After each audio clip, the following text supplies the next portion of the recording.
ओम शांती. आजच्या मुरलीमध्ये बाबा आपल्याला एक खूप सुंदर अवस्थेबद्दल सांगत आहेत. विचार करा. बाबा म्हणतात की भविष्यात एक वेळ अशी येईल जेव्हा सेवेची साधनं म्हणजे फोन किंवा पत्र हे सगळं काम करणार नाही.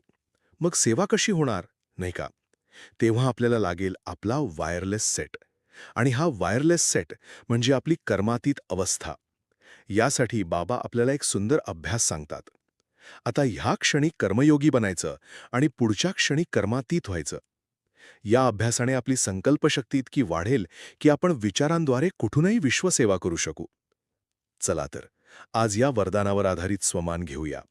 मी सिद्धी स्वरूप आत्मा आहे. माझ्या प्रत्येक शुद्ध संकल्पाने मी विश्वसेवा करत आहे.